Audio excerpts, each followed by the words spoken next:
Okay, folks, welcome to another evening of lively debate.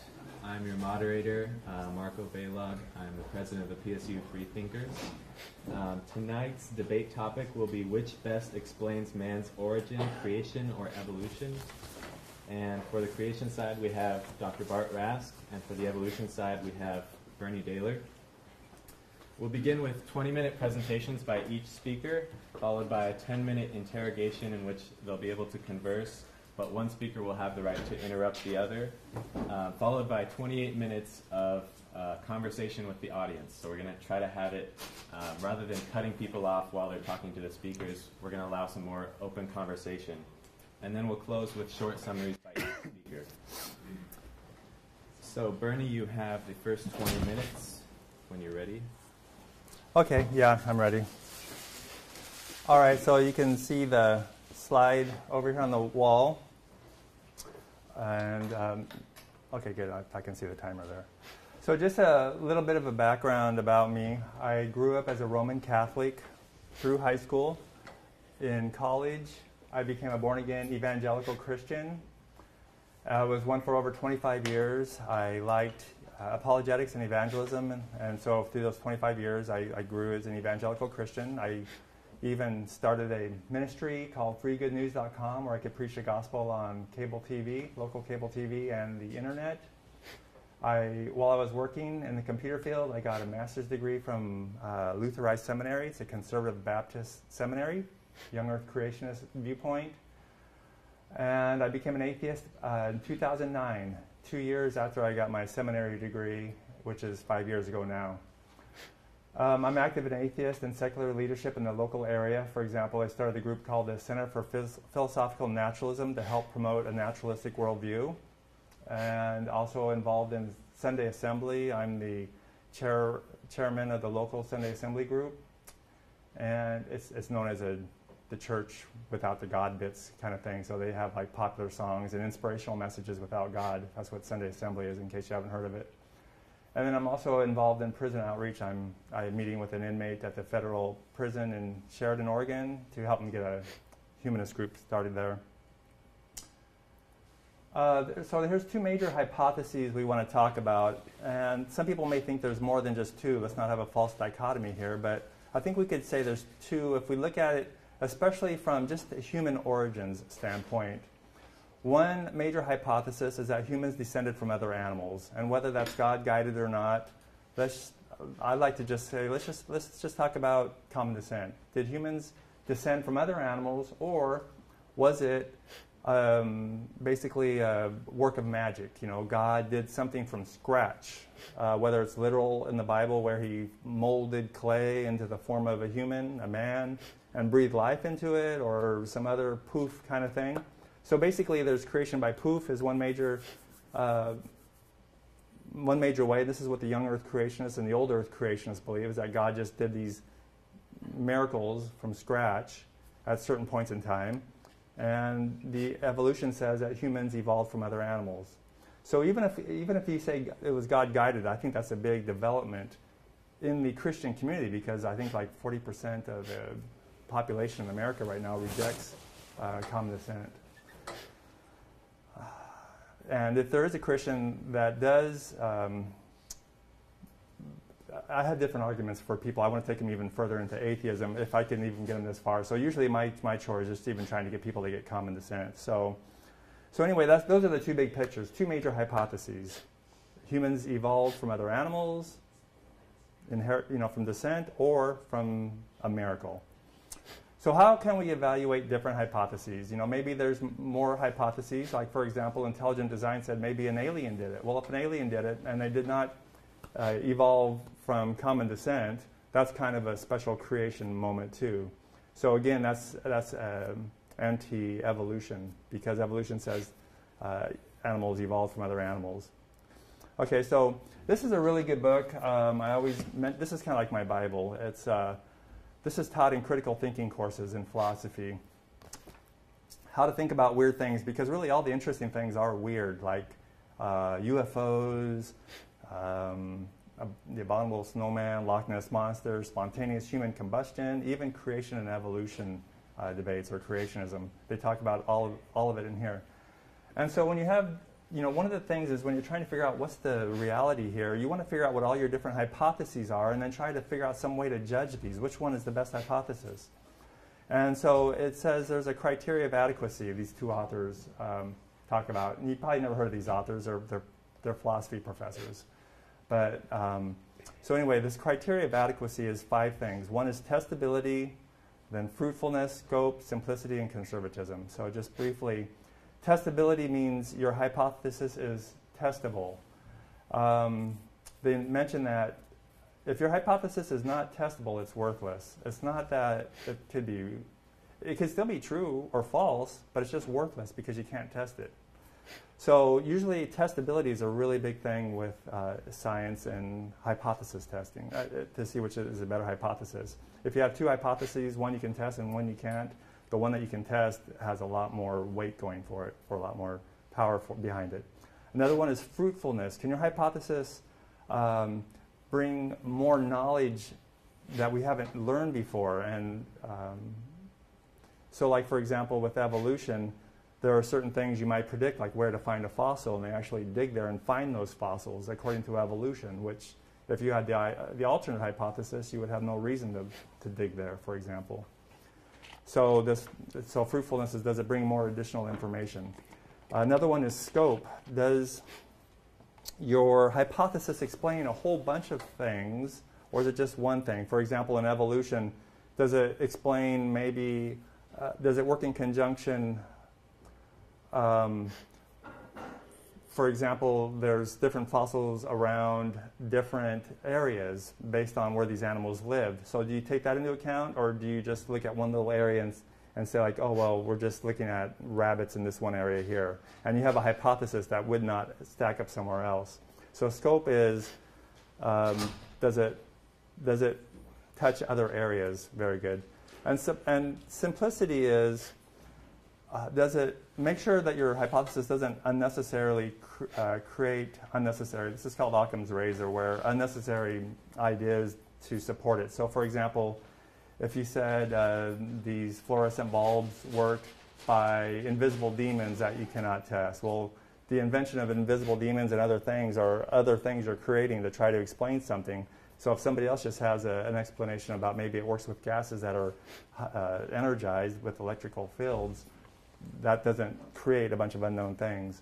So usually the simpler, the better it is. Because the more you add on, the more likely you are to go astray on a certain theory. And then the conservatism is, does it align with all the other facts you know of the world? So for example, with evolution, there's other things such as the age of the universe and the age of the earth. Does your theory align with these other fields, like cosmology, that do they all fit together, or is it just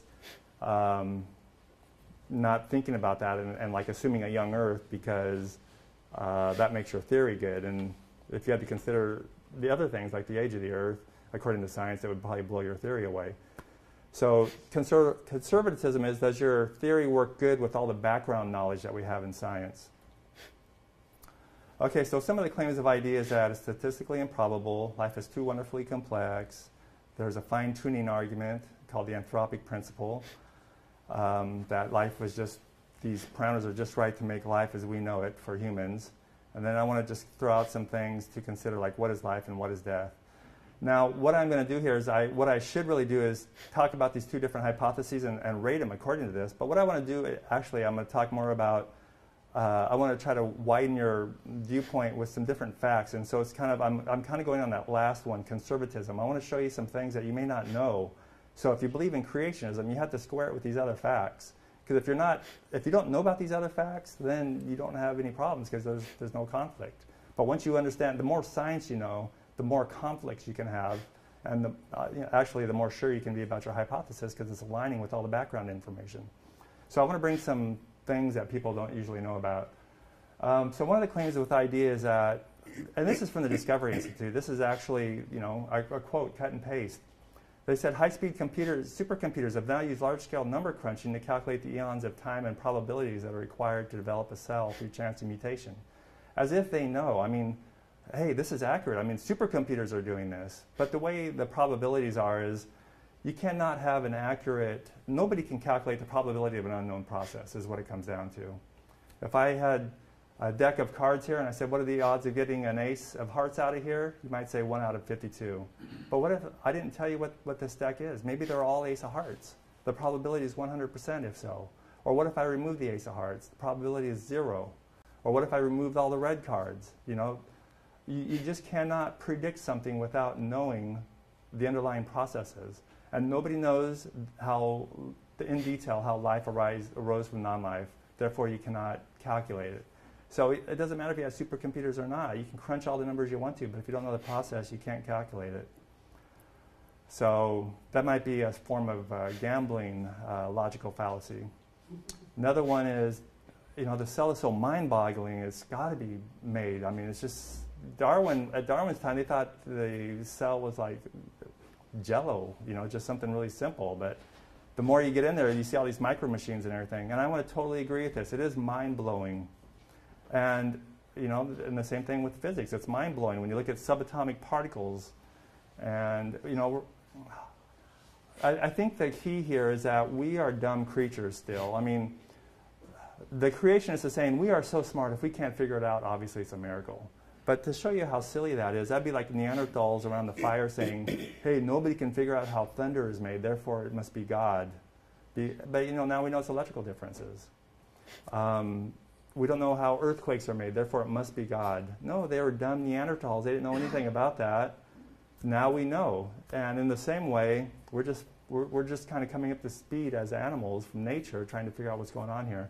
So yeah, it blows us away about how complicated it is. But that's no reason to say, oh, therefore the answer is magic because we can't explain it. That's basically what ID is in a nutshell. There's a cartoon where a scientist writes down some equations and then he has a block that says a miracle happens, and then more equations, and his fellow professor says, I think you should have more details in this second step here about where the miracle happens. So,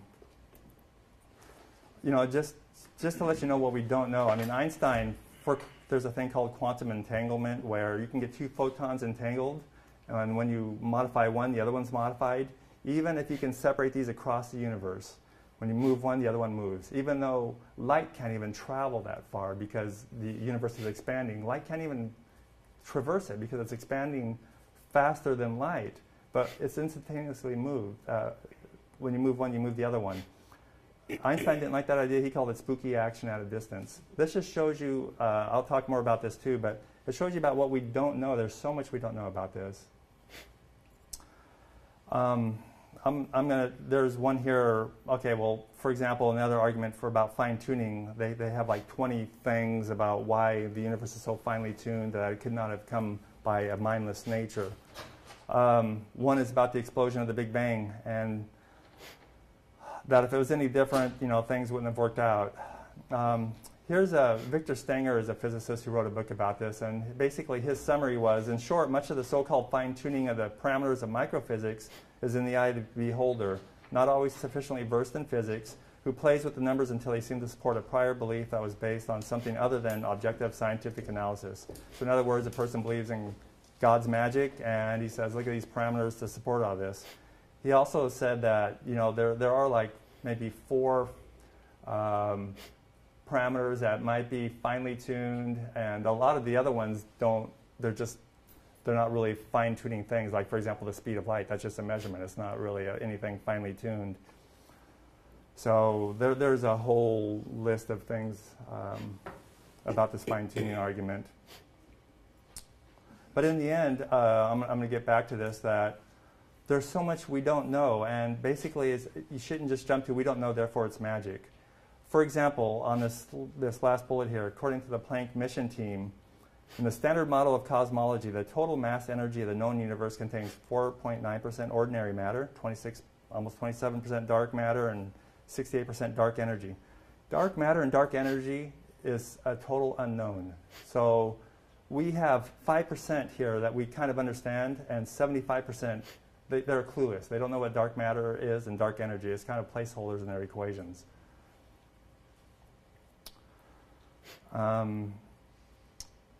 Michio Kaku, too, is another person, when it came to this quantum entanglement, He mentioned how physicists have no idea how this quantum entanglement works, how it's connected, because it's, like I said, even the speed of light cannot react that fast, and nothing can go faster than the speed of light.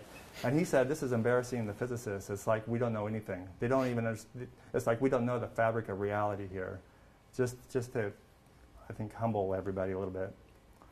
So one question is, what is life and what is death? So on life, you kind of think, well, it's obvious, things are alive or they're dead. But then you think of something like a virus. Is a virus alive?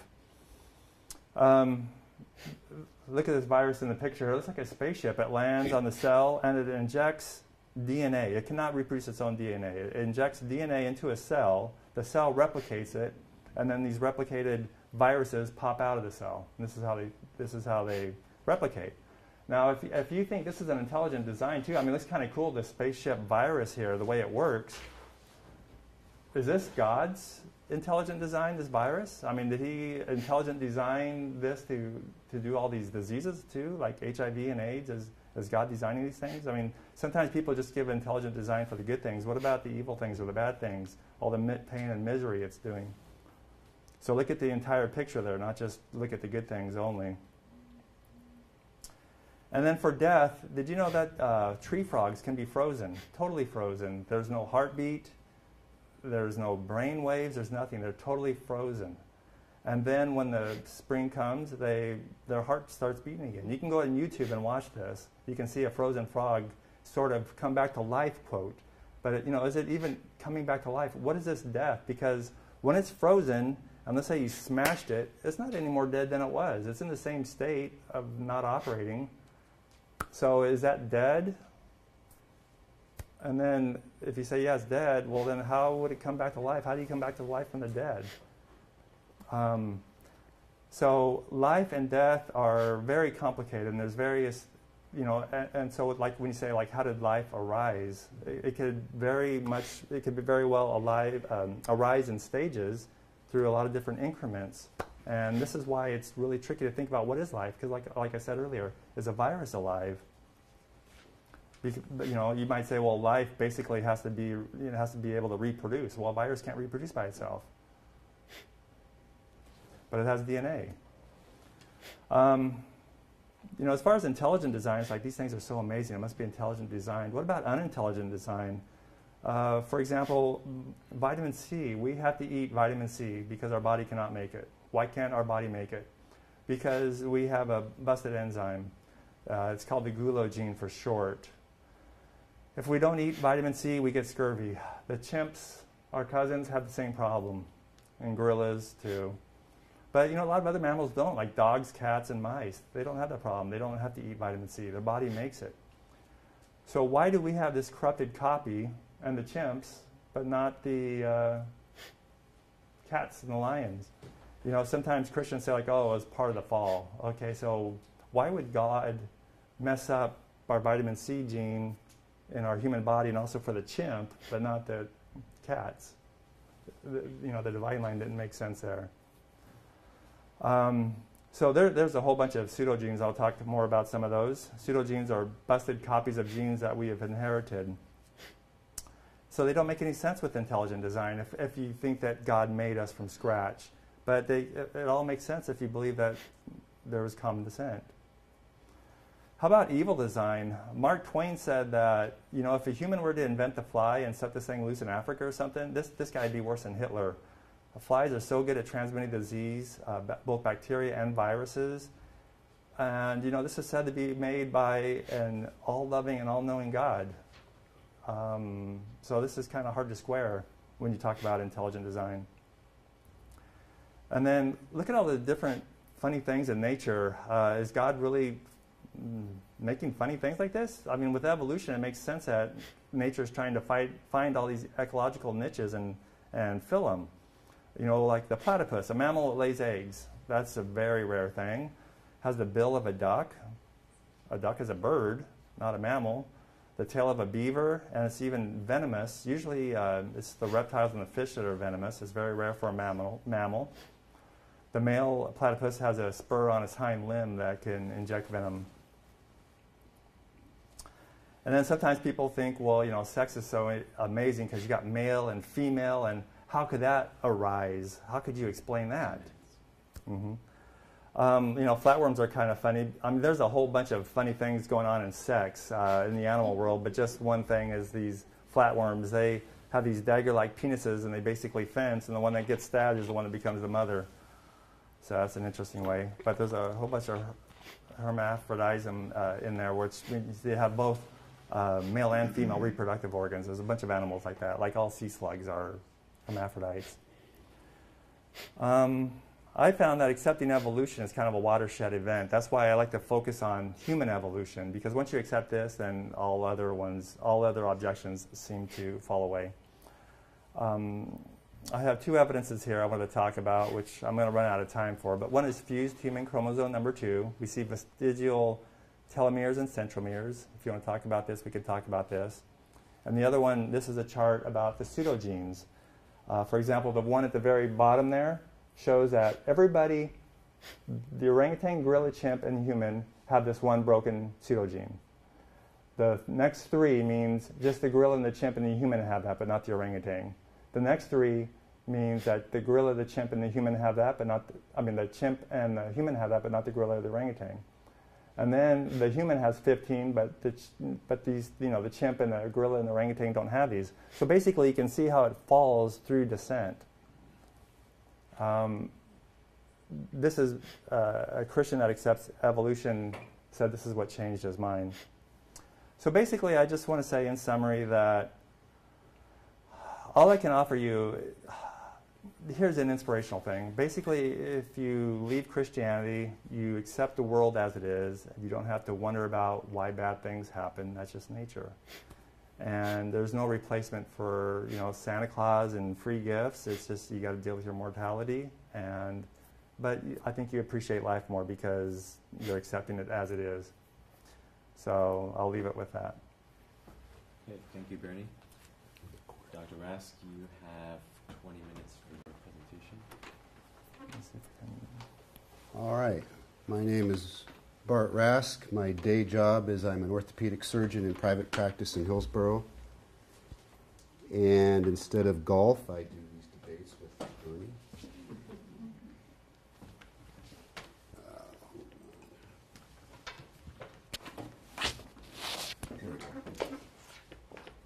Time's up. All right. So I'm going to give my version of the Christian point of view. I also, my bachelor's degree is in microbiology. I authored several papers and had them published in orthopedic surgery journals, wrote 3 chapters in orthopedic surgery.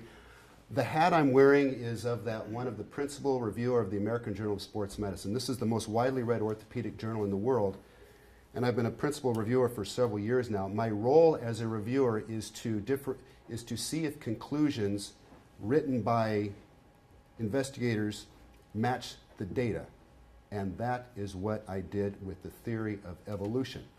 I published this book in which I looked really over 500 references, and it's the only science-based, peer-reviewed evolution critique.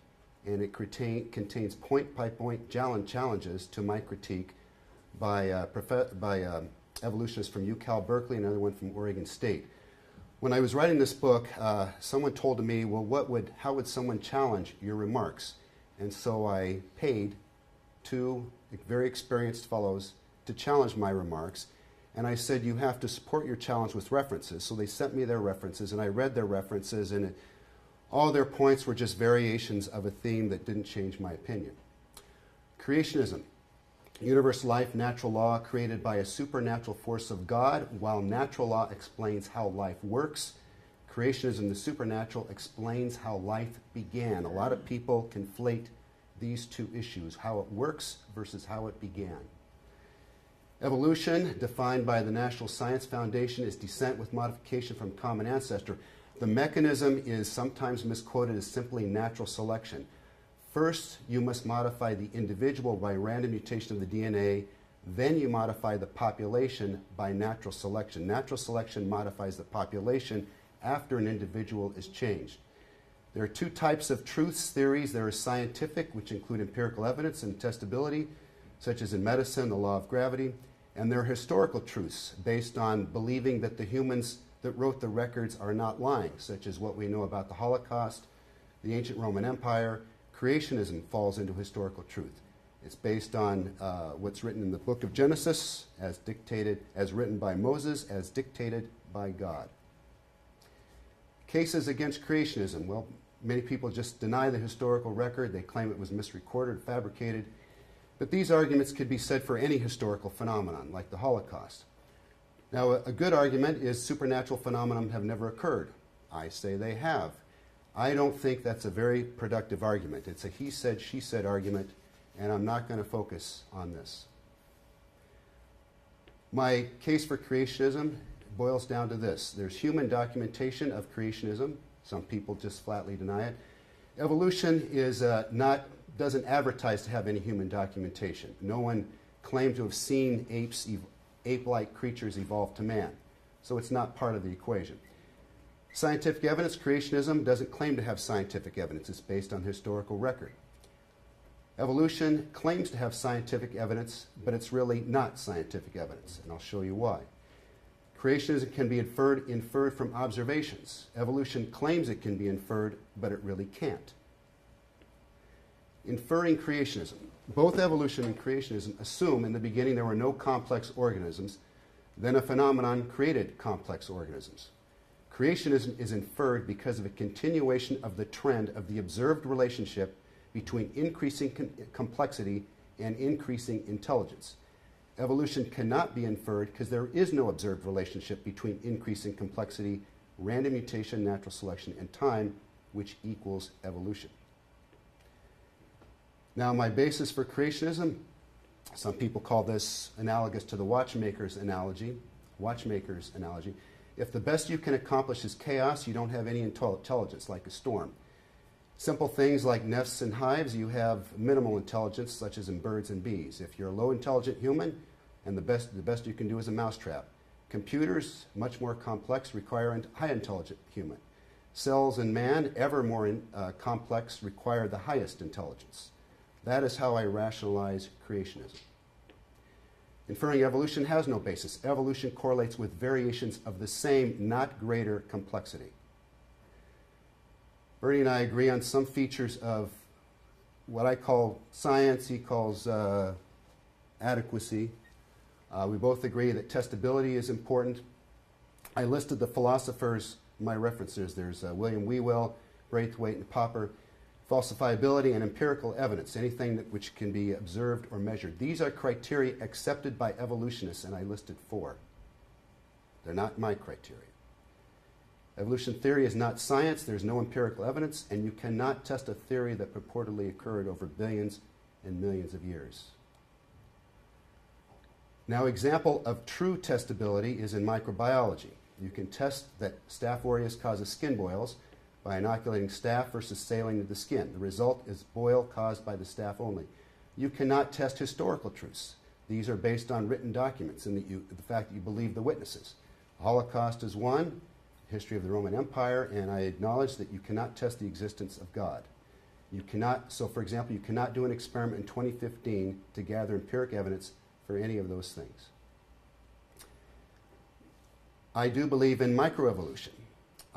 And microevolution does have empiric evidence, but there are limits to what microevolution can accomplish based on my extensive review of the literature and collaboration with scientists. Microevolution, so are the empirically documented changes in response to the environment. The limits are, number 1, no ability to involve physiologic reproductive isolation, and no ability to involve increased physiologic complexity. Increased complexity defined, never observed by evolution. Microevolution involves only horizontal changes. That means no change in complexity, which means no increased number of functioning and different parts, such as there's changes in color, shape, size, carbon metabolism, and destruction or modification of proteins. Macroevolution, this is where we disagree, involves vertical changes, increasing complexity, adding new parts which are different and function, such as the nephridium, which is a primitive kidney in a invertebrate which doesn't have a capsule and has very few nephritubules, is believed to be the ancestor of the modern kidney. which has a capsule and millions of microtubules. That would be an example of macroevolution. A single-celled creature to a heterogeneous multicellular creature. I say heterogeneous multicellular creature because true multicellular creatures have cells with different functions that have specialization, not just clumps of identical cells. And it's also never been observed that a creature with a 9-protein flagellum can evolve even one more.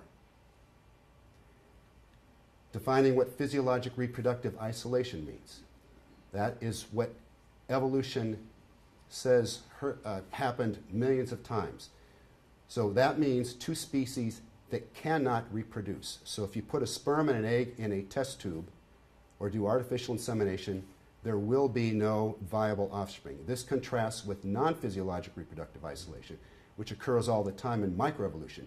Two species do not reproduce, but could. You put a sperm and egg will yield viable offspring if you bypass some barriers, such as behavioral, social, geographic, and genitalia size. Scientific literature does not support the evolution of physiologic reproductive isolation, yet evolution says it's happened millions of times. Physiologic reproductive isolations. Examples. Well, an experiment done by Soviet biologists actually impregnated human sperm in female chimps. Nothing happened. At Cornell University, there was in vitro fertilization attempt by human sperm with monkeys, baboons, several other mammals in many different permutation computations, and nothing happened. And in fish, do external fixations, so external fertilization. So most fish, they have their sperm and egg floating around exposed to all kinds of sperms and eggs of other species, yet there's no cross-fertilization. So, never observed by evolution. You have an ancestral creature, whether it's an ancestral primate, evolves into two different creatures, chimp and man. We know chimp and man cannot reproduce physiologically. It's been tried. But this phenomenon where you have a population which can reproduce among itself evolve into two physiologically isolated reproductively has never been observed. False arguments for evolution. It's argued that it's testable and that you can test the theory by looking for outcomes of what it predicts, such as what Bernie says about how you can predict that you'll have certain fossils in certain areas. Or, for example, you have evolution predicts pseudogenes. Well, my criticism is that there's no demonstration that evolution ever occurred to produce these outcomes. It's only asserted. No one witnessed random mutation and natural selection producing the fossils. No one witnessed the pseudogenes being produced by random mutation and natural selection. Evolution predicts many outcomes, therefore it must be true. However, a geocentric universe predicts all the locations of the sun. The theory of preformation, which is an old theory where the newly fertilized sperm and egg look like a newborn baby, that would accurately predict that every newborn and every animal would also look like a newborn baby.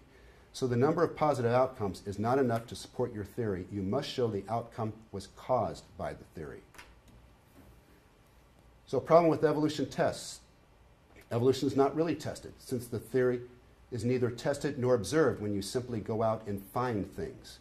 Real testing involves observing random mutation, natural selection producing the outcome. Now, analogously, creation can also be falsely tested, the same as the evolution. Creation predicts complex life mechanisms and an imperfect man. Now, I disagree with that rationale. Example of a real test of a theory is you claim that a statin drug lowers your cholesterol. So you give a statin drug versus a placebo, and the outcome is lower cholesterol. Well, evolution claims to cause pseudogenes, but without observing the random mutation natural selection. This would be like claiming a drug lowers cholesterol, but you never observe the drug given.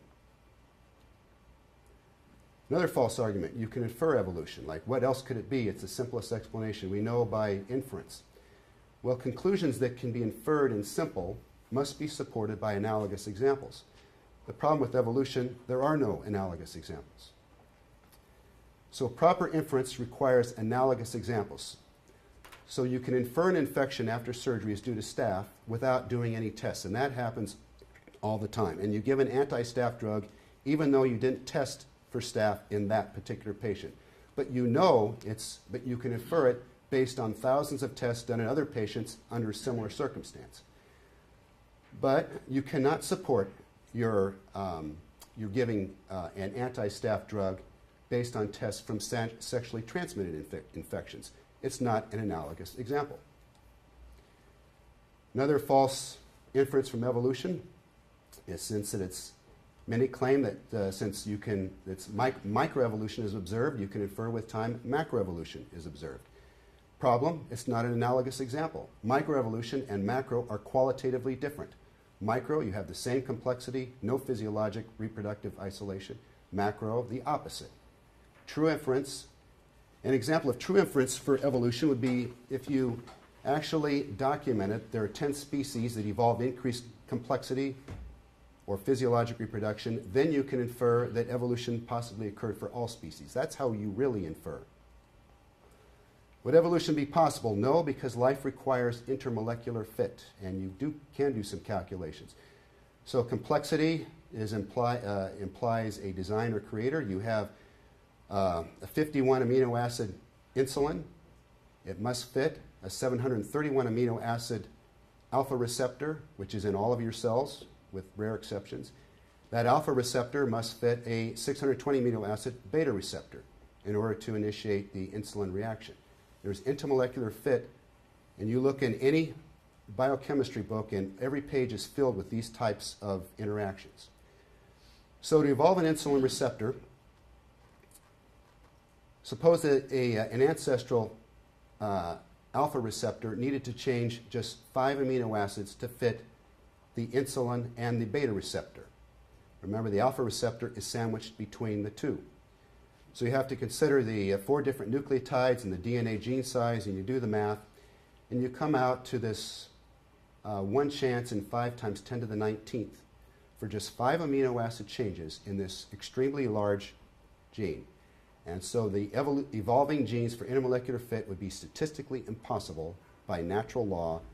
Hence, I conclude it must be supernatural. Evolution literature merely shows microevolution, or it's simply a description of comparative biology among species with their evolution simply asserted. Now I'm going to go through some examples in the evolution literature from science journals, and I will critique them and show you what is claimed to be evidence for evolution really is not. For example, in the journal Bacteriology, it was claimed that the E. coli evolved into a new species. You read the abstract, and that's what the author says. All it did was show a change in E. coli. The author cultured E. coli over like 30,000 generations. And all he showed was a change from its ability to metabolize glucose to citrate, which is consistent with only 1 enzyme modification, no increase in complexity. Another example of microevolution, it was claimed that you can evolve a multicellular creature from a unicellular creature in the Journal of Nature Communications. And all they did was show that a particular type of algae grew thicker cell wall, causing it to clump. No true multicellularity because all the cells were the same, no division of labor. Another example of microevolution is classic paper by Dobzhansky. He claimed that you could evolve reproductive isolation in Drosophila, where he got 2 strains of one Drosophila fruit fly species were bred to become what he said were reproductively isolated. But the author admits, and he used the word ethological, which means behavioral. The reproductive isolation was purely behavioral and not physiologic. Another claim was that the multi-protein flagellum evolved. This is a different type of paper, and it's simply a description of the comparative biology in nature with no evolution demonstrated. And all the author did was he compared the flagellum protein numbers and their DNA sequences among various species. So it was a single generation survey of many species with the evolution simply asserted. No evolution demonstrated. Similarly, another paper, Journal of Bacteriology, claimed that the bacteria could evolve a multi-step enzymatic pathway to degrade 2,4-dinitryl-toluene, which is a man-made pollutant. And all the author did was compare enzymes of a strain that was able to degrade 2,4-DNT to another strain which had a similar pathway that had a different function. But he didn't show that one came from the other. Both strains were living at the same time. It was a single generation survey of 2 different strains. No evolution demonstrated. It was simply asserted.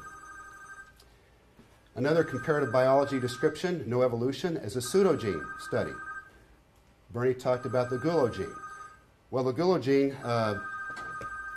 is the gene that helps in vitamin C production. Humans can't make vitamin C, so it's believed that, but lesser animals can. Now, when you go to the original reference, all the authors showed what it was a survey of data banks. There's DNA input into a data bank, and the authors looked to see, did a computer test to see where the DNA matched up. And all it was that the actual functioning gene compared to the human gene had some mutations, were different by a few mutations, but all the human gene has was 5 out of the 12 exons of the functioning gene. In other words, those small mutations Bernie mentioned were only small mutations in 5/12 of the gene, not the entire gene. 7 out of the 12 exons, which are segments of the gene, weren't even present at all. Now, the other thing is the assertion by evolutionists is since this gene has no other function, it therefore by default must be signs of evolution. Well, that's not true. And I listed there in the Annual Review of Genetics in the Journal of Science, authors have shown that pseudogenes are important in gene regulation. But the sheer logic of since we don't know why something is there, then it must be evolution, is not good scientific thought. So evolution arguments are distorted. It involves tests without really observing or implementing the theory, inferring without examples, and there's a conflation between microevolution and macro. The big elephant in the room with the theory of evolution is that its studies are ignored, evolution is simply ignored in many studies as a dynamic, multi-generational theory involving random mutation, natural selection, and instead the studies look at static single generations and they don't show any random mutation or natural selection. And it results in studies simply showing a series of outcomes, whether it be fossils or pseudogenes, with the evolution simply asserted. Now, what would real evidence for evolution be?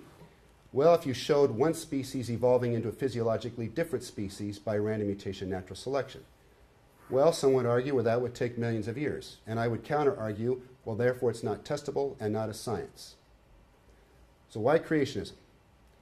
Human documentation is a conventionally accepted for historical truth. It's you can infer it. Increased complexity correlates with increased intelligence better than evolution does. Biochemical interactions are statistically impossible by evolution, and there's no evidence that complexity and physiologic reproductive isolation can be created by natural law. Therefore, supernatural. That's all. Thank you, Dr. Rask. You'll now have 10 minutes in which you can interrogate Mr. Daler. You're free to converse, but Mr. Rask will be able to interrupt you. So whenever you're ready. Just a note on this too. He's going to ask a question, and I'm going to reply. And if I'm not answering it right, he has the right to interrupt me and say that's not what I'm asking for. So it's not being rude to interrupt here. It's just more of he's in the driver's seat, and then we're going to switch it, and I'll be in the driver's seat. I'm going to preface this question. We know that scales are confirmed to measure weight by calibrating against objects of known mass. We know that an ultrasound is confirmed to measure fetal age by calibrating with the age confirmed by parental history. We know that the time of death in humans, as measured by temperature and rigor mortis, is calibrated by the gold standard of human witnesses. Yet you claim that pseudogenes in fossils are a measure of evolutionary relationships. What is the gold standard that you use to calibrate pseudogenes and fossils as indicating evolution? Okay, so with pseudogenes especially, it's not a matter of a gold standard, it's a matter of logic. Back to the criteria of adequacy, you have two hypotheses, which one makes more sense? And pseudogenes is a fact of the world, whether you think they're pseudogenes or not, but DNA is a fact, and so what can you learn from the DNA? Well, it looks like the pseudogenes perfectly align with evolutionary theory and make no sense whatsoever from a creationist viewpoint. How do you know, what is the empirical evidence? What is the evidence that evolution theory can produce pseudogenes? Okay, evolutionary theory does not produce pseudogenes. Pseudogenes is evidence for evolutionary theory. And what empiric evidence is there that pseudogenes are evidence of evolution theory? How do we know? How do we know evolution theory exists to produce pseudogenes? Well, so basically, I would say the situation is that we have pseudogenes, which I showed on the chart there, where we have, according to evolutionary theory, there's these ancestors, and there's certain offspring from those, like the gorilla and the chimp and the human. And when you look at the pseudogenes, it aligns with descent. In no case does a chimp have the same pseudogene as a gorilla, but not the human, for example, or something like that, because the way it flows downhill, I showed where there's one where they all shared it, and the next one there's three where they all shared it except for the gorilla, and then there's another So what three. you're saying is that the visually closer a creature looks, the closer their pseudogenes look. Well, yeah, so basically I think according to the fossil record, they created a tree of life, so to speak, what they think that the ancestral relationships are, and from what I understand, in some cases DNA switched some of that around because the DNA is more accurate information. And what about the alternative hypothesis is that their pseudogenes are more similar between man and chimp versus man and mouse because genotype correlates with phenotype? Isn't that simpler, that it involves fewer assumptions? No, not at all, because the graph I had on there was not about mice. It was about hominids like the chimp, the gorilla, the human. Well, no, my question still holds. Wouldn't you agree that pseudogenes are closer among closer appearing creatures, are more similar among closer appearing creatures, which is why you think that chimps are closer evolutionary to man than a mouse? Okay, but the thing with pseudogenes are, the chart that I gave, they're for the olfactory sense, which is your sense of smelling. And they're called pseudogenes because we lost that sense. So these are all busted genes. And these busted genes, the more, according to descent, the more of them get busted. And so you can say, well, maybe they'll find a function for these genes, but it looks like they are functioning. Bernie, they actually have found a function. For some of them, but not, yes. I mean, so most what of them you're though, saying is that since we don't know their function, they must be a result of evolution. Is that what you're saying? No, what I'm saying is they have a known function. According to evolution, there's a certain ancestral, lineup, and when we look at those ancestors, we can actually see these genes working as intended, and we have chopped up versions of them so they don't work. So it's obvious. The alternate hypothesis is God just made things from scratch with busted copies, or why would he make some function that looked like it was from some other function that actually had a job to do? Well, there's only 4 nucleotides, so it's bound statistically that there's going to be stretches of nucleotides that are similar among similar species, because there's only 4. Now, the way I interpret pseudogenes, well, first of all, we have found functions for some of them in gene regulation. When authors say that these genes don't work, what they mean is they don't produce a protein. But there are other genes that have functions in regulating adjacent proteins, such as in when the protein gene adjacent to it turns on and off, and how frequently it does, and whether it operates in that particular tissue. So these genes, although they don't produce proteins, they do have functions found in most of them. Now, it is not evolution. If it's a real science, you can't have it be a science by default.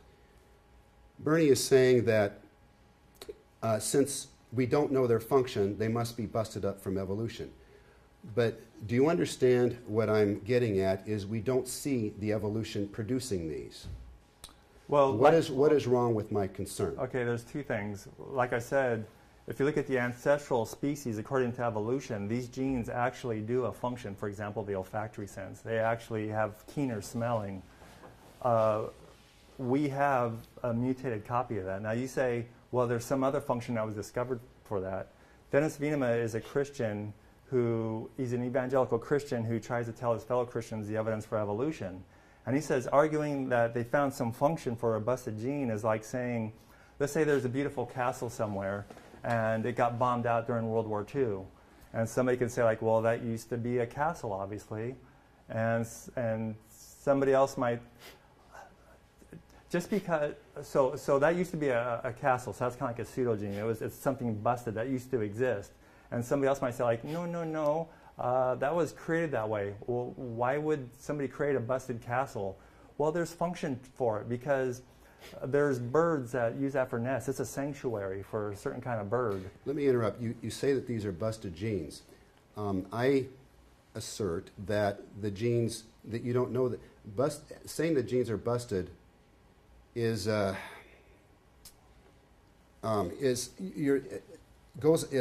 using a term that goes along with your theory. You say they're busted. I just say they're different, but have some similarities.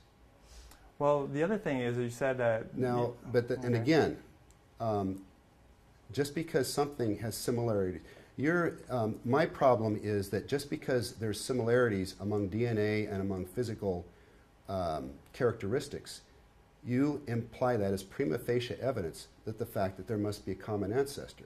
All they did, detect these pseudogenes, is they looked in a database and found some similarities for the gulo gene among 5/12 of the gene.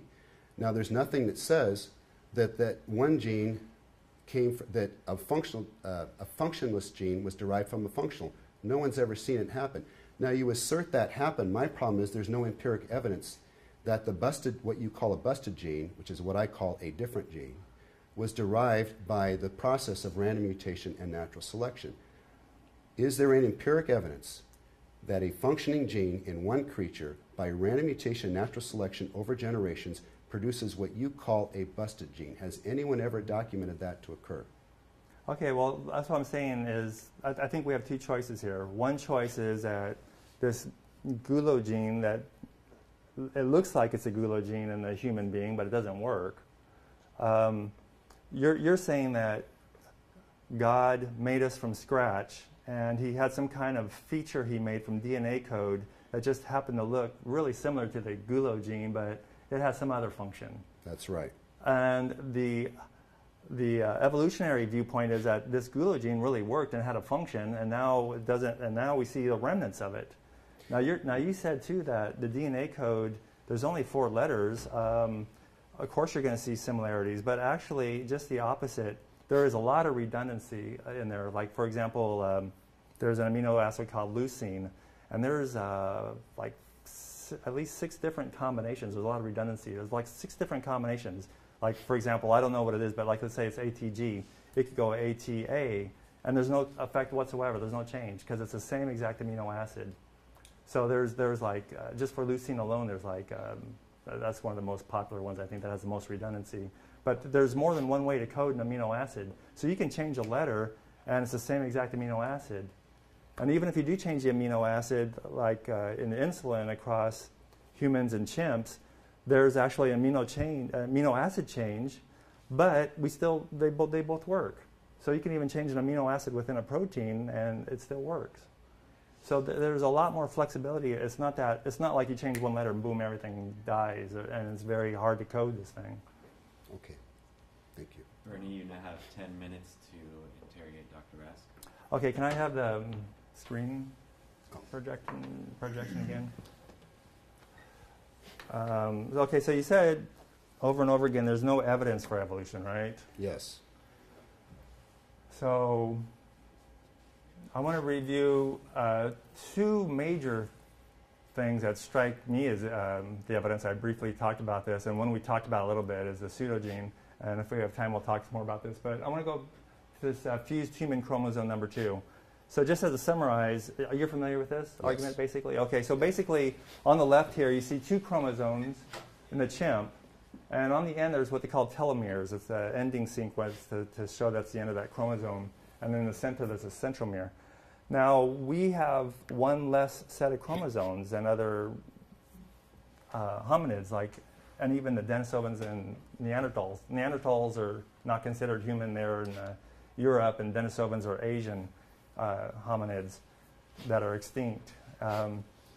So why do we have one less chromosome? It was, that might be a mystery. But here we see our fused human our number 2 chromosome looks like fused. You can see those 2, it looks like those 2 came together. So In the middle there, we have 2 telomeres, and we don't need telomeres.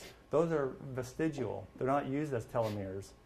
So in our chromosome number 2, we have vestigial central telomeres in the middle, and we have one of our centromeres activated, because you only need one centromere. The other one is a vestigial centromere.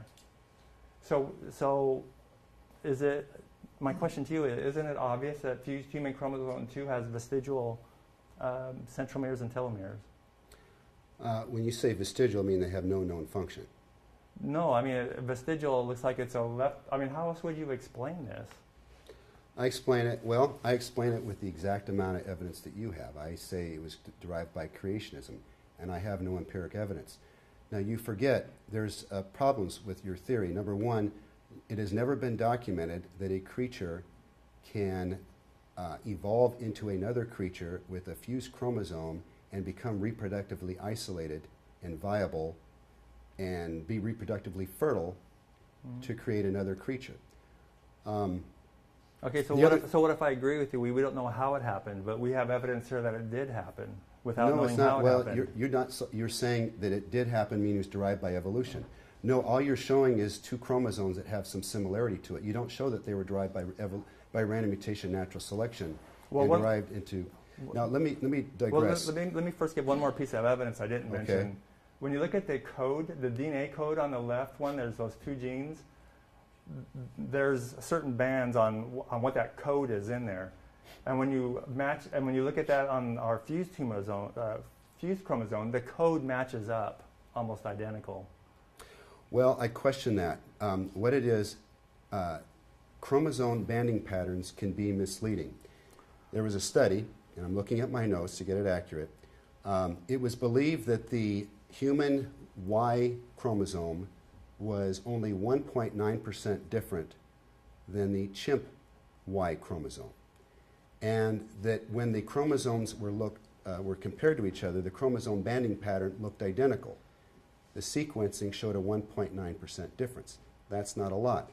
However, that 1.9% difference is not a reflection of the orientation of the gene. What they did is they determined, I looked up the original references by the Chimpanzee Human Consortium, published in the Journal of Nature. You can look. You don't have to believe anything I say. You can look it up for yourself.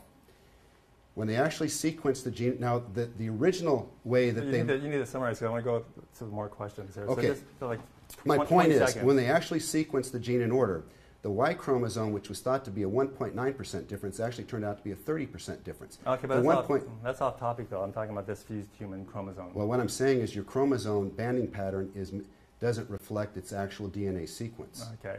That's my point. My other point is no one has ever seen fused chromosomes as a progeny in a different species. Okay, I would just say that's incredible because I think the DNA, that this DNA matches across these 2 chromosomes is like indisputable, I would think. The banding pattern matches, but not the But we don't know. It hasn't been. I don't know if number 2 has been sequenced yet. Yeah, all the genomes have been. They've been sequenced in terms of what the DNA consists of, but not in terms of their orientation on the. Only as of 2010. As of 2010, they've only sequenced the Y and the. They've only determined the orientation of the gene pattern on the Y chromosome and chromosome number 22. What do you mean the orientation of it? How the genes are oriented in terms of one is on the left side in position number 12 and so forth. How it's oriented. Well, that's part of the code, the DNA code. Well, the DNA code is part of. Well, no, but the sequencing that determines that it's. They have to know exact location of where the base pairs are. They know the base pairs of fragments. What it is, it's a fragment. It's what they use the shotgun technique. They take fragments of it, and these fragments match, but they don't know the exact orientation. Okay. For many of them, they don't know the exact orientation. Well, I would disagree with that from my understanding. I would refer people. But regardless of that, you claim that this was a result of evolution, but no one's ever seen this phenomenon occur. Well, okay, so. I say it's from creationism, and how is your evidence better than mine? I just want to say, by the way, I'd refer people to, there's a YouTube with Kenneth Miller who goes over in detail about this fused human chromosome number 2, and I think this is kind of overwhelming evidence. So your explanation here is that, well, you acknowledge that the centromere in the human one lines up with the centromere in one of the chimp ones? I acknowledge that there's a lot of similarities, yes. and they actually happen to line up in the other centromere. It looks like a centromere code that's not working as a centromere. Okay, they look very similar. I agree. Okay, so your idea is that God made this right one from scratch. Yes. And even though it looks like in the middle there's telomeres, Yes. that they're not really telomeres. There's some kind of unknown function yet to be discovered. That's right. That's science, is okay. finding things that are unknown.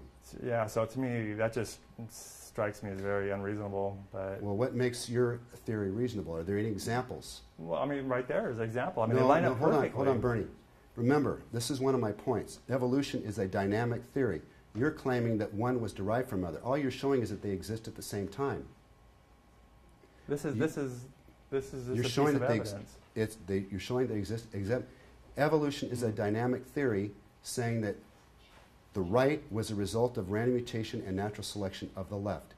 There's no demonstration of your random mutation. I'm calling you out. This is that last slide, the big elephant in the room. The big elephant in the room is he's showing an outcome, yet he's not showing how that outcome was derived. He's just asserting it was derived by evolution. What I'm doing is I'm showing the facts that we have to deal with, and then you say which hypothesis makes best sense of the facts. Okay, but you're claiming evolution is a science. It must be testable and supportable by empirical evidence. It's supportable by evidence, and this is a piece of evidence.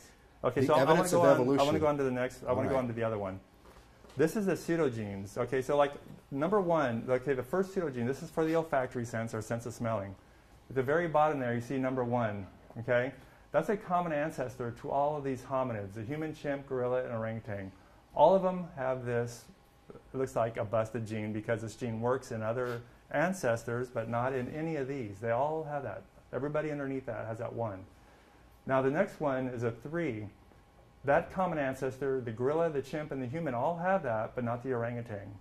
And see the 11 busted genes that the orangutan has? The gorilla doesn't have those, the chimp doesn't have those, the human doesn't have these. This looks like it's all obvious from descent. Now, I don't know how you can explain this from creationism. How you're saying that God would make a gorilla and a chimp, boom, gorilla, boom, chimp.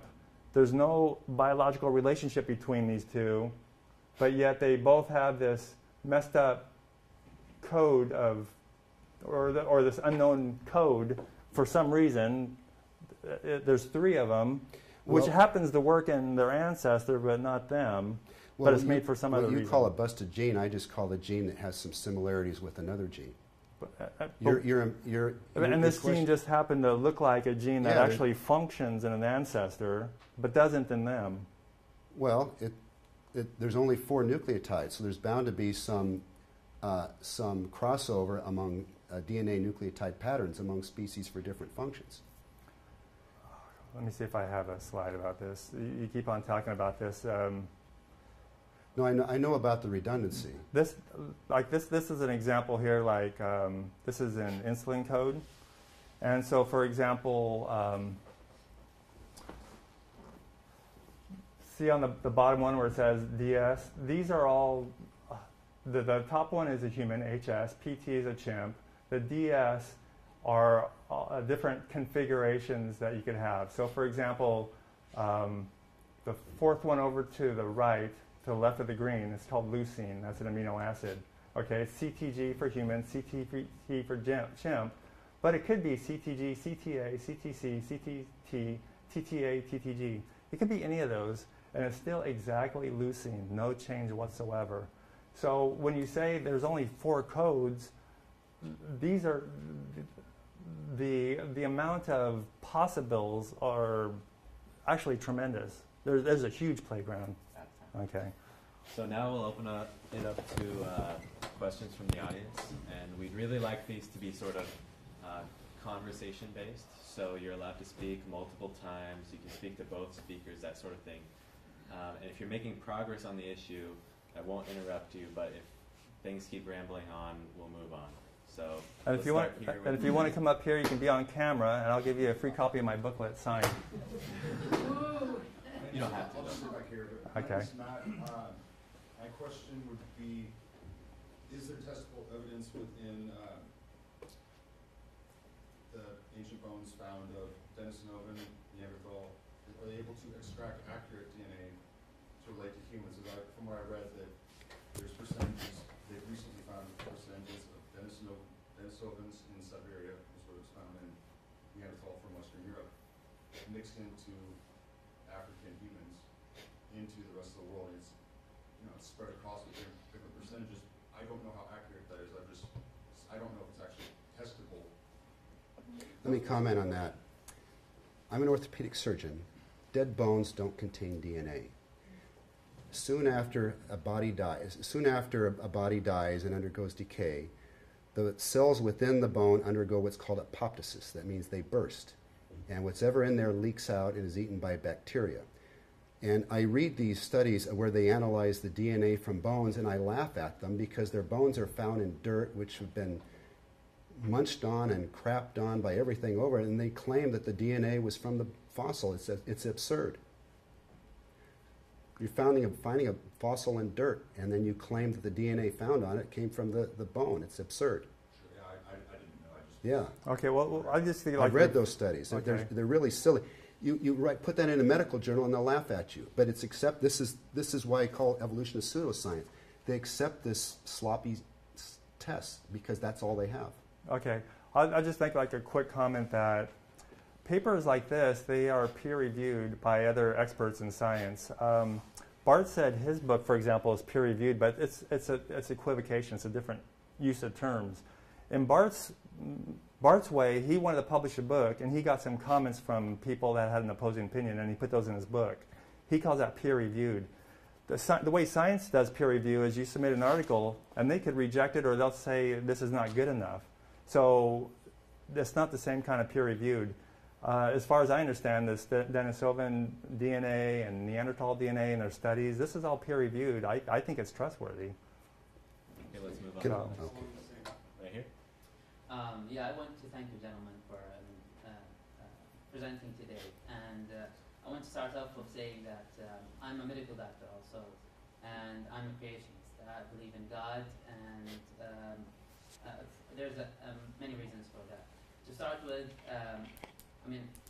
I don't care whether evolution is right or wrong in my perspective. I think even if we have evidence that we have similar genes as a chimpanzee or a monkey or whatever, that does not tell that God did not create us. That He created us and He created the chimpanzees. He can, if we agree that there is a creation in the first place, we can say that the one who created us, a certain creation, he can borrow some DNA, whatever he wants, to create another being. That's first thing. Another thing you mentioned, Mr. Bernie, that if we don't know a certain thing, that does not mean it is magic. So if we hear an earthquake or thunder, it does not mean that it's magic. I agree with you 100%. But if we find something that is complex, it is only reasonable to say that a complex being created that. So if we're,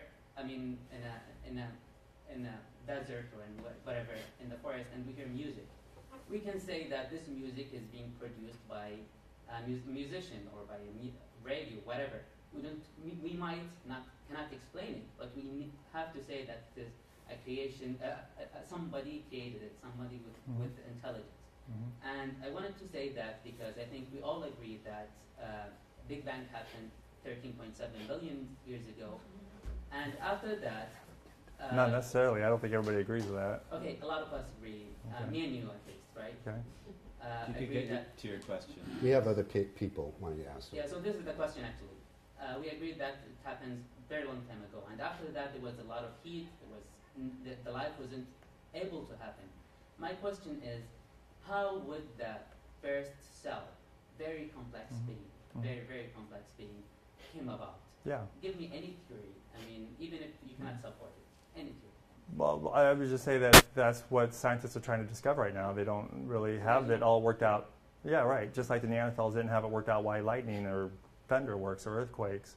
Yeah, but thunder works and earthquakes is not a very complex thing. We can say it is not to us because of our knowledge now, but it sure was complex to Neanderthals. No. So the thunder and there's not complex thing. It's just a sound, right? It's just a noise. Yeah, right? but what caused it? yeah, they can say we don't know, right? They don't know the reason. But Well, it must be the gods, right? But I just wanted to mention, you mentioned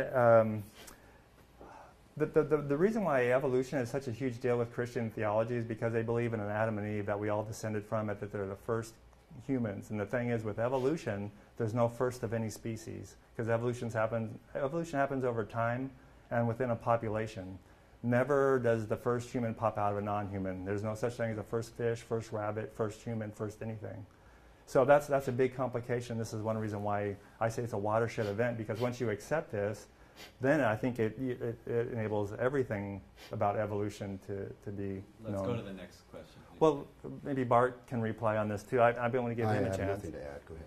I just want to mention one thing too, because of all the things you said, is that you said if you go and hear music in the forest, then we know there's an intelligence behind that. Well, that's because of our experience. Actually, I do have something to add. There's this often a confusion of explaining how things work versus how they originated. Bernie cites several examples of how thunder works and how X works and how Y works, but the issue is not how it works. Scientists are finding out how things work all the time. The issue is historical. How did it begin?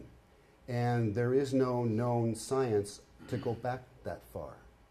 All the science, we do have science that can go back in time in terms of, like we know that we can determine how long ago somebody died. We can determine the age of a tree. There are limitations on historical information, and that they're all based on human observation as the gold standard. In evolution, there is no gold standard on which to base any of their measurements. Okay, I think that's we've all. come full circle here, so let's go over here. Right there, yeah. Okay, I have a question. I wanted to push back against something that Bernie, that you said. Could you go to the slide actually with where you were showing the with like the orangutans and then the gorillas and all the Pseudogenes? yeah, so the genes one. So looking down the line, you see all these different species, and then today you see orangutans, gorillas, chimps, and humans, and you see all these similarities, right? Mm-hmm. And it's easy. So I just want to make sure I understand. You're saying retroactively that seems to assume that they are related. Yes, sir. Correct? I'm saying this is what we're seeing in the DNA, and it. Okay, so they're related then, historically from evolution is what you're suggesting, right? They're related. The That tree of life implies that we have these I'm species saying- originate from common descent. I'm saying one fact is that there's actual genes that work, and these are all pseudogenes. All of these genes are busted genes. Right, and I'm Right, asking, right. just so we're clear for my Mhm, question, mhm. that is evidence for common descent. Right. Okay, so given today that we see these similarities, we're talking about creationism, right? Mhm. So creationism obviously implies creativity. I have a great example that leads straight into my question is like I like to do pottery, and it's a very creative thing. You make a lot of different things. Almost all my pottery looks the same. How is that? How do you square the fact that these look the same with being evidence of this grandiose theory when at the same time, if I make pottery all the same, it doesn't mean that one flew up. I understand that it's not a perfect analogy. No. My point I could work is, with your if there was analogy. a creator, Right. then you would absolutely expect them Mm. to look incredibly similar. And there's evidence for that all over. No. Being a potter is one of them. I can work with your illustration. So, to make this fit your illustration, you have a bunch of pots you make, okay, and there's another pot over here with broken handles and things. They look like broken handles. And you had another pot over here that had 10 handles, let's say. And this one's got 2 handles. Looks like they got busted handles. And somebody says, "Oh, that pot was made unique by maybe some other person." And somebody else would say, like, "No, it looks like it was made by the same person. In fact, it looks like the same pot, but maybe they dropped it because you can see all these remnants and everything." That's what we're looking at. We're not looking at creative designs. We're looking at busted things that are inherited. So it's like you're making brand new pots with busted things in it. And why do your busted things resemble these things that actually work in other pots? Because I'm making multiple pots. You don't Let me purposely add put in broken something. things in your pot. You don't put in broken handles and things like that. Let me add something to that. Use the code that Intel puts in to find out when people are copying them. Use the plagiarism example in books and Intel code. It'll answer his question. You don't, when you inherit errors from the same source, it's the same error. They either got two errors that were identical put in there, or somebody copied someone. These are like plagiarism from errors that have been inherited from books or Intel. That's why Intel puts code that it has error in it in their chips, so they can find out if someone copies it. These are errors that the human has all of them, except they don't have 4, 11, and 5. The chimp has all of them except for 15. Well, I have a comment about that. First of all, we don't know that they're errors. You assume that they're broken, but they're just different. The gulo gene is one of 4 in a series that produces vitamin C. It has the same point mutation, and there's many, many different mutations in there that you can tell between the different. It has several point mutations in 5/12 of the gene. The other thing, so what you're doing is you're assuming that similarity equals common descent. You're redefining what the criteria for common descent. Common descent is not defining, the defining feature of common descent is not whether you parse out the similarities of certain genes. Common descent is defined by the ability of your parents to reproduce. You and your cousins are common descent from your grandparents because you know your grandparents reproduced. The problem with this is twofold. Number one, you're assuming that these differences are, one is a broken version of the other, whereas it's simply different. That's a presumption. You're presuming it based on. The other thing is you have to have, you can believe that, but it's not scientifically supported, because it also, to believe that means that you must believe that an ancestral primate was able to evolve into 2 different populations that cannot mate. That phenomenon has never been documented. So number one, you're assuming. 20,000 pseudogenes, and there's 200,000 ERVs that are shared between chimps and humans. ERVs. Randomly inserted, you can't. It's perverse to say that they don't share the same animals. Also, what has not come out yet is these pseudogenes are not just shared between the 2 species, but they're in the same location on the chromosomes. And since they sit there for a while, they develop some of the same mutations. And you can nest these in terms of the mutations that have been built up. For example, the enamel gene in placental mammals that produces enamel in teeth. You can look at placental mammals and find the enamel gene that's broken in the aardvark and baleen whales. You have to posit that some strange god wanted to put that in there just to fool us. We have, in embryology in humans, we make a yolk sac, but there's no yolk in it. But we have the yolk gene on a chromosome, and it's in the same location as chickens. Why would God do that unless it looks like we evolved from a common ancestor? Let's move on, please, to the guy in the back. I got a question kind of directed toward Dr. Rask. You said that there's no visual examples of an animal turning into another animal. Are you familiar with ring species? Yes. How would you account for those? They are behaviorally, reproductively isolated. They fall into 2 categories. Some are behaviorally, and some are just comparisons of species at the same time. Oftentimes, ring species are just a survey of species living at the same time, and they're just showing that there's some similarities and differences among them. It doesn't show that one ring species evolved from another. So it's my comparative biology study. It's a survey of creatures, comparing and contrasting them. It's a single generation study used to support a multi-generation theory. So what that falls into that category. The other category is the other ring species. The ones that do follow the multi-generation are only behaviorally, reproductively isolated. You go back, you don't have to believe it, you go back and read the literature. You'll either see all it is a comparison of different species living at the same time, no evolution shown, or they show that they are reproductively isolated, but no one ever tests if they could mate. They only tested that they only show that they do not mate. Those are the 2. If you don't believe me, look it up yourself. I've surveyed 400 of these articles, and those are the 2. That's what they fall into. Just a short comment. By the way, what a ring species is, like for example, a couple examples would be seagulls and salamanders, that there's alive today let's say, seagulls that are at different locations, and the ones that are nearest each other can all mate with each other, but by the time you get to the endpoints, I don't know if they circle around or not, but by the time you get to the endpoints, they cannot mate anymore because of all the changes. They've taken ring species at opposite ends and successfully gotten them to breed before? Or how are you justifying, how are you saying that these ring species can interbreed even though we have no evidence that they can? No, what I'm saying is no one has showed that they're I'm not saying what they can't. I'm saying evolutionists make assertions. Those assertions have to be backed up by evidence. If you want to assert that ring species are different, then you have to show that they simply cannot reproduce. That has not been shown. I haven't shown the other. I can't claim that they showed that they were physiologically reproductively isolated. I'm saying the papers that I've read, they did not confirm that they were physiologically reproductively isolated. All they showed, well, they can, yeah, they're not, I agree. They can mate in some, what's that? It's a type of ring species. And what's the point? I'm not understanding. They cannot successfully make offspring. So, what's the point? You're saying that the only reason that this is not evolution is because because of their habits they choose not to mate, not because they can't.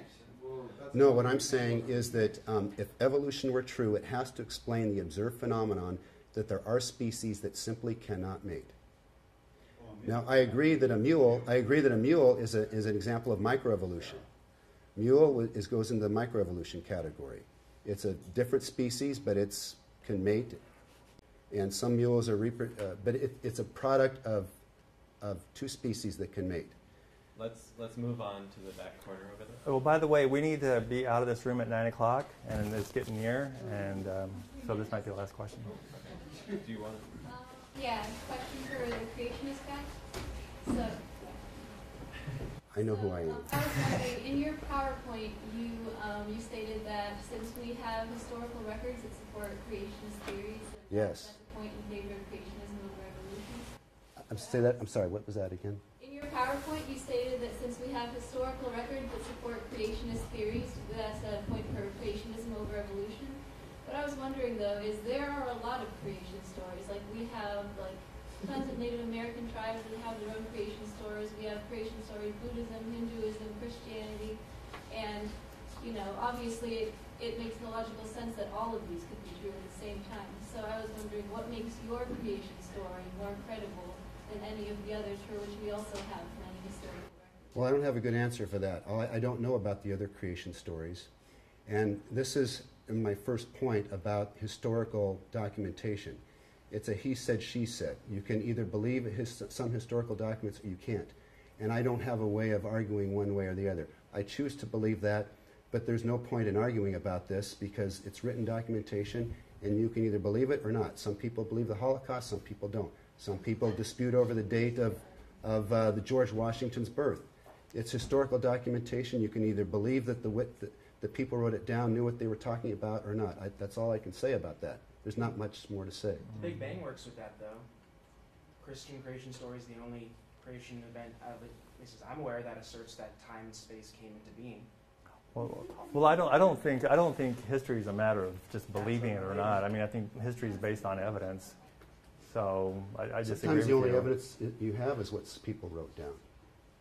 Yeah, but that's evidence that you weigh. It's not just a matter of... That goes along with her point. Okay. Is which evidence that might conflict with each other is better, and I don't have a good answer for that. We can continue the discussion outside, but we have to start packing up now. I would agree with... Yeah, I'm not either one of you guys. Well, wait, hold on. We got just a 1 minute summary here, too, before we leave. And I want to let you know, too, I'm gonna be here probably hanging out till like 10 o'clock, so if you want to talk to me afterwards, we can do that. So... Who was first? I'll go. So, a feature of natural sciences is learning what the limits are. You can't have a perpetual motion machine, and melting lead will not turn into gold. My view of evolution is it disregards the observed limits of nature by rationalizing that its limits are greater than observed because of the billions of years necessary. And to me, that this billions of millions of years is equivalent to my supernatural. It cannot be tested. And my impression is that since many begin with the premise that there is no supernatural, the atheist tends to over-rationalize evolution to make it superficially appear as a natural phenomenon, like trying to get a square peg into a round hole. But when you critically look at the science and remember what evolution's mechanism involves random mutation, natural selection, and what it needs to accomplish, you find that the evidence really isn't there and it looks like it's impossible.